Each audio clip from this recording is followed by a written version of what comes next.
Hello everyone. Welcome to this video on nonlinear optimization on nonlinear programming. So this week I'm posting this video lecture. It should go up by Monday morning. Watch this video lecture, and then on Thursday we're going to have the synchronous session class. And I will go over a couple more examples then. So in this video, I'm going to introduce you to the idea of nonlinear programming and nonlinear optimization, and then we will go over one example.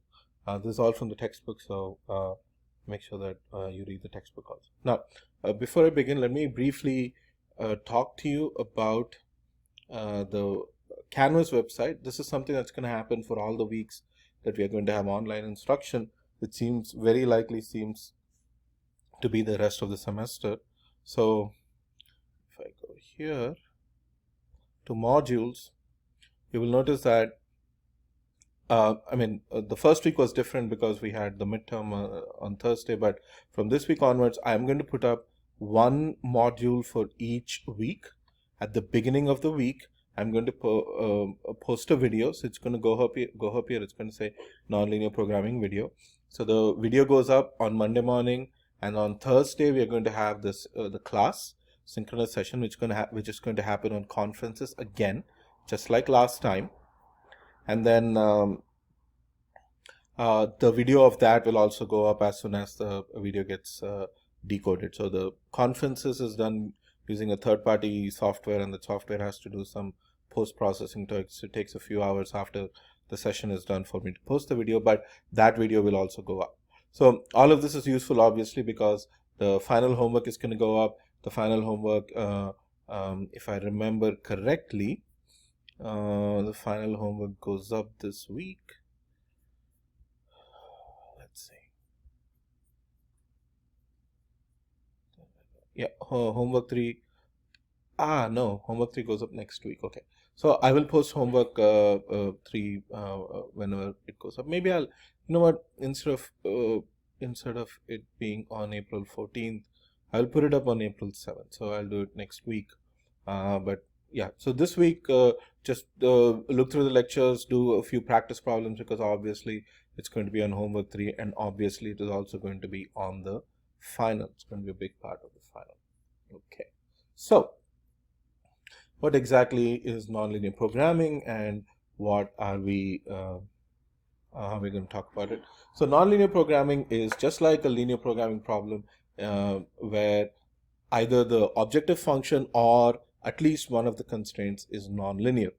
So by nonlinear, we mean that instead of all variables being linear, that is variables by themselves raised to the power of 1, or constant terms, instead of that being the case, we are going to have non-linear functions. So you'll have x squares and x cubes and so on.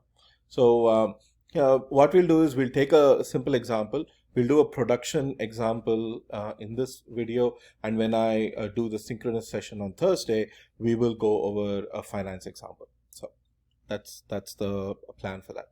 So one of the terms of the objective or the constraint is nonlinear. Now here are some very simple examples. Price of a bond is nonlinear. Price of stock option, marginal cost of production, demand tends to be nonlinear, and that's what we're going to talk about in class today. So let's take this example. Par Inc. is a manufacturer of medium and high price golf ball bags, and Par's distributors agreed to buy the golf bags that Par produces over the next 3 months. So we're not going to do the unconstrained version of the problem. We're only going to do the constrained version of the problem. So in fact, I'm just going to get rid of this when I post this. I don't want to have that. Okay. Now, consider the case in which the relationship between the price and the quantity sold causes the objective to be nonlinear. And this is a very, very common way of looking at things. Now, in many of the problems that we did, if you remember the chairs and tables problem, we said, okay, make 320 chairs and 320 tables and 360 chairs. There, the assumption was every chair and table that you were manufactured, you were able to sell. And the same goes for all the other examples that we considered. Wherever we considered profit, we were assuming that everything that we manufactured, we potentially are able to sell. But this is not always true. That's because items that are more expensive tend to sell less than items that are less expensive. That's the usual way that things go, except for, of course, luxury goods, which have some special, intangible value that give things like, prestige and the cool factor, or what you want to call it. So there are some intangible factors that come into play, but otherwise, usually what happens in most goods, for most items, is that if a price is higher, the number of units you sell tends to be lower. So demand and price have a relationship, and that's what we're talking about here. So in formulating the linear programming problem, or in this case non-linear programming problem, we assume that a company would sell standard and deluxe bags. Depending upon the price of the bags, we can sell all the bags that we produce, that it doesn't depend upon the price of the golf bags. So usually what we assume, what you see is that there is an inverse relationship between price and demand. As the price goes up, the demand goes down, and so if PS is the price for standard bags and PD is the price for a deluxe bag, this is what you notice. So remember, PS is the price for a standard bag, PD is the price for a deluxe bag, and this is what you actually notice. So what you'll have is, if S is the number of standard bags that you're selling, the number of standard bags that you sell depends upon the price. And this is an inverse relationship. This is called an additive demand model. You might have seen this in your economics classes, where you have demand depending upon the price. This is a linear relationship. Sometimes you can have very complicated nonlinear relationships also, but in this case, we'll take a simple linear additive relationship where you say that, so saying that if the price goes up, then the sales also go up. So technically speaking here, if PS is 0, then S is 2250, which is to say that if the price of the item is $0, then you will sell 2250 standard golf bags. But I mean, that's never true. But let's say that if price is $10, then you're going to sell $10. So 15 times 10 is 150. 2250 minus 150 is 2100. So if price is $10, then you expect to sell 2100 units of standard bags. So you can either write the number of bags that you sell as a function of price, or you can invert it and say, okay, what is the price in terms of the number of bags you sell? So you can solve the equation to show that the price of a standard bag is related to the number of bags this way. So if the number of bags goes up, so for every extra bag that you sell, the price is going to go down. That's the relationship there. Now, the profit is always revenue minus cost. Now, if you assume that the cost of making a bag is $70, that it's a fixed cost of $70, then the total cost is 70 times S. That's how much it costs you to make the bag. But the price of the bag is PS. So PS times S, that is how much money you're going to make. S is the number of units you sell. PS is the price at which you sell the bag. So the total profit that you make is PS times S minus 70 times S. But we know that PS can be written in terms of S. So if I substitute for PS, so if I write 150 minus 1 over 15 times S, here I can find the function. So this is the profit function of selling all the standard bags, right? So this profit function looks like this. And so this is the profit function for similarly you can write the profit function for the deluxe bag, assuming that the deluxe bags cost $150 to make. This is the profit function for the deluxe bag. So the total profit will be 80 times S minus 1 over 15 times S squared. Now, where did we get this? We get this from here. So 115 here. So it's 150 minus 1 over 15 times S squared here. So 150 times S minus 70 times S will be 80S. So you can do the math here. So it's 80S minus 1 over 15 times S squared. That's the profit contribution that comes from standard bags. Then 150D minus 1 over 5D squared. This is the profit from contribution that comes from deluxe bags. And this is what I want you to notice. The square term here and the square term here. This is what makes it non-linear. So again, you are making two bags. Think of this as chairs and tables. You're making chairs, you're making tables.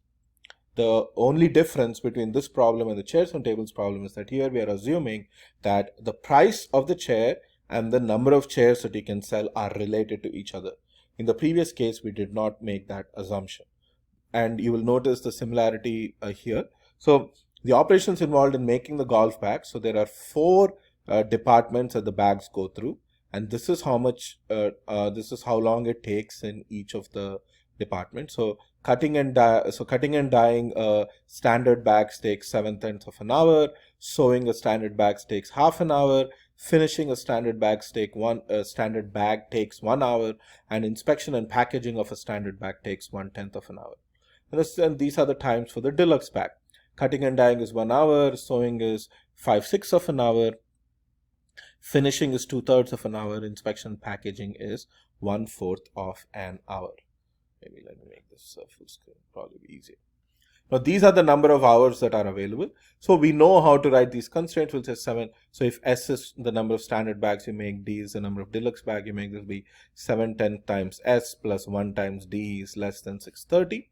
So the mathematical programming model, the mathematical model looks like this. So these constraints are very similar to the chairs and tables problems that we had. The time that it takes for a single bag times the number of bags. So all the constraints that you have, they are all regular constraints. All these constraints are linear constraints that are exactly like the constraints that you saw before. The only difference is the objective function that you see here. Now I'm just going to pause this video for a second. I'll come back right now. Right. Okay, I'm back. I'm sorry about that quick break. So what does this mean? Now because all the constraints are linear, your feasible region is still going to be very similar. So for example, if I go down here, you'll notice that this is your feasible region. Now you'll be able to draw, so there are 4 constraints here. You can draw the constraints. You can figure out that all of the feasible region is towards the origin, not the side away from the origin. You shade the feasible region. It looks exactly like this. But the way you find the optimal solution is, the optimal solution is still going to be on the boundary. But in the previous case, we said that it is one of the endpoints of the boundary.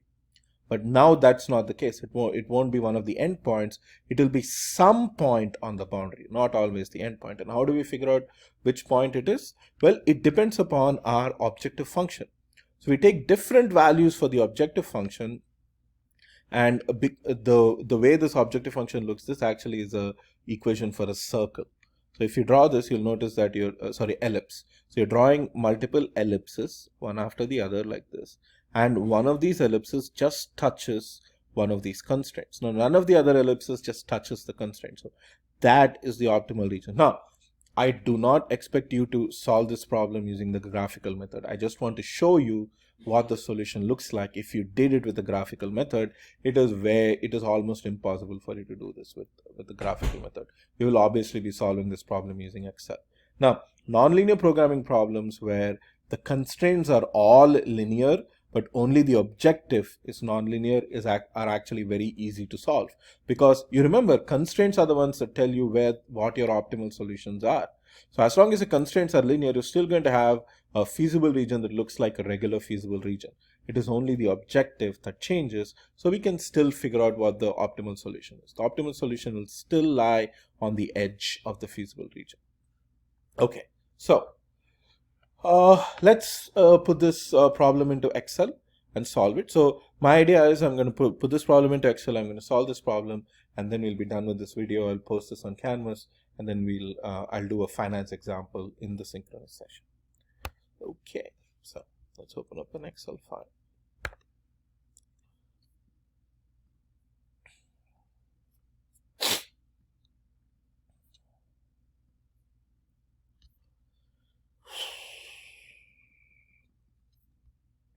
So you have a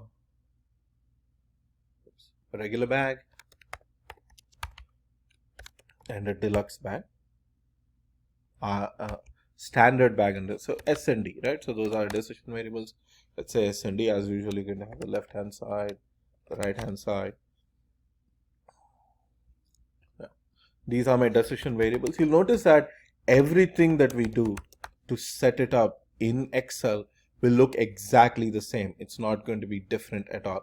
Now, The Markowitz model, we're going to do the Markowitz model in in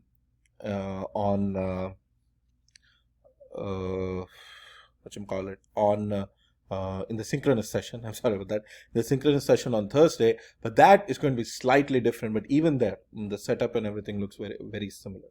This is a very nice way of setting up linear programming problems. So I'm not going to deviate from that. All right. So these are my decision variables. Hence the objective. Now the objective, this is where we are going to do something different. Now usually what we do is we put the coefficients here, and then we write a equation here based upon the coefficients. But here I'm going to write the left hand side directly, so that I'm going to leave alone for the time being. But let's write the constraints. So there were 4 constraints. So first was cutting and dyeing. So the cutting and dyeing constraint, so that is 7/10 here. 7 out of 10. And the other was 1. That's the less than or equal to constraint, and the right hand side is 6/30. The next constraint is the sewing constraint.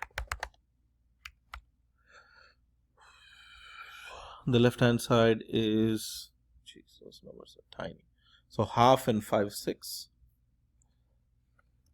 Half and 5/6. This is less than or equal to 600. Then you have the finishing constraint, less than or equal to 708. That's a weird number. It's okay. So that's 1 2/3. If I let's make sure that it is 2/3. Yeah, 2/3, and 1/10 and 1/4. Okay, 1/10 and 1/4. Now, if you're writing fractions, you have to start with an equal to, because it is a formula. This is inspection and packaging.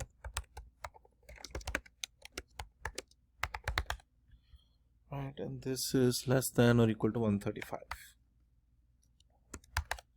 Right, now everything that we do here will be the same as what we did before. So sum product function. Now remember, I'm writing, so be very careful. The sum product function, usually I would write the sum product function for the objective and then copy it down, but here instead I'm writing it for the first constraint. I am not writing a sum product function for the objective function, because the objective is linear. That is the one difference between this problem and all the other problems that we did. Otherwise everything else is very similar. So I'm going to choose the coefficients. I'm going to choose the decision variables, make the decision variables absolute references. There you go. So it's the exact same sum product function that we've been writing, and this I'm going to copy all the way down. So my constraints are done. It's just the objective function that is not done. So the objective function is 80 times s. So 80 times s, 1 over 15 times s minus 1 over 15 times s squared, plus 150 times d minus 1 over 5 times d squared. So let's write that formula just as it looks. So it's 80 times s, 80 times s minus 1 over 15 times, don't forget the times, s squared. 80 times s minus 1 over 15 times s squared. That's the profit contribution for from the standard bags, plus for the deluxe bags it's 150 times d, right, minus 1 over 5 times d squared. So this function 80 times s minus 1 over 15 times s squared plus 150 times d minus 1 over 5 times d squared. That is my objective function, and that is exactly what this looks like. 80 times s, 1 over 15 times s squared, blah, blah, blah, right? And that's my objective function. And that's it. So my objective is here, my decision variables are here, my constraints are here. I'm going to put this into solver and solve it like I did before, right? So the one major difference, we do not have coefficients for the objective function. We write the formula for the objective function directly, and that's not the formula we copy. Because all the constraints are linear, I'm going to write the sum product function for the first constraint and just copy that down, and these look exactly the same as before. So let's put it into the solver. Solver right there. Right. The objective in this case is to maximize my profit, right? So that's my profit contribution, D4. And I want to maximize my profit. My decision variables are these two cells, S and D. Oops, I'm sorry. B2 to C2, B2, C2. Now the constraints. Now the GRG nonlinear, I'm going to leave as GRG nonlinear because obviously this is a nonlinear programming problem. So we're going to leave that as nonlinear.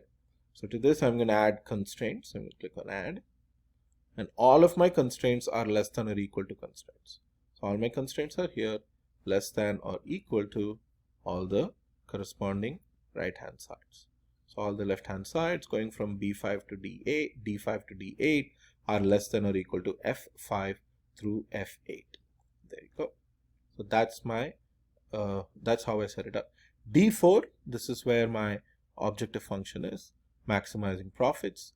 B2, C2, that's my decision variables, and 4 constraints, all of them less than or equal to, so I set them all up together, and finally I leave it as nonlinear.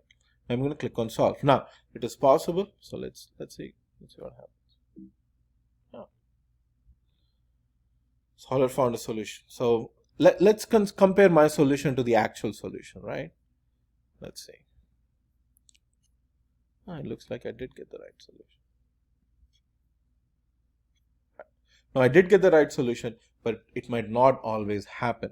Especially with nonlinear programming problems, there could always be issues with not getting the solution. So while I am looking for you to, I will definitely subtract a few points if you don't get the right solution, but I'm only going to subtract very few points if you don't get the right solution, and everything else is correctly set up. So if you set everything up correctly in Excel, you have all the equations written on correctly, you set everything up correctly, the only thing you don't get correctly right is the final answer, then you will get 99 out of 100 points. That's how much I don't care about the final answer here. But you still have to set everything up correctly. Everything should look correct in the solver and everything. But if you don't get the right answer, you'll get 99 out of 100. If you get the right answer, you'll get 100 out of 100. Right? Now, why am I saying that I do not care if you get the right answer or not is because of how nonlinear programming problems look. So let's take a look. The problem with nonlinear programming problem is that you might not always have something called a global optimum. So you want to find the values of X, in this case, the number of standard bags, the number of deluxe bags, that gives you the maximum profit. But the way the optimization algorithms work is that you might not always find the global optimal. You might end up with something called a local optimum. So local optimum looks something like this. So if you have a function that looks like minus x square minus y square, it has a single maximum value. So all of these other values give you lower value for the function than that. So there's a single maximum value here. And if you have function x square plus y square, there is a single minimum value here. You can always find the single minimum value here at 0, 0. But if you have a really complicated function like this, so look at this function, it is really complicated. So when you have functions that are decently complicated, your 3D graph looks something like this. So here, there is a minimum here, there is a maximum here, there is another maximum here, but the maximum of all values is here. But sometimes what happens is that the algorithm can get stuck at these values which are called local maximum values. These are local maximum values because the values are maximum in that region, but the global maximum value is this number here. There is one global maximum, but there are 3 local maximum. So only one of them is a global one. So you might not always end up finding the global maximum. You might end up finding one of the local maximum values. That's why it's okay. So even though you won't get 100 out of 100, you'll definitely get 99 out of 100 for that particular problem, right? And that's what I want to talk about. And that's nonlinear programming. So it's very much like linear programming. Usually the objective function is a nonlinear part, but maybe sometimes one of the constraints could also be nonlinear. But either way, that's nonlinear programming. I'm going to end this video here, and I will expect to see. I expect that most of you have watched this video. All of you have watched this video before you make it to class on Thursday. And I told you this before, I will be taking attendance during the Thursday classes, and I will also see how many of you are watching this video. If enough of you are not watching this video, then maybe I'll make classes on Tuesday and Thursday mandatory. But that we'll see. Okay, take care.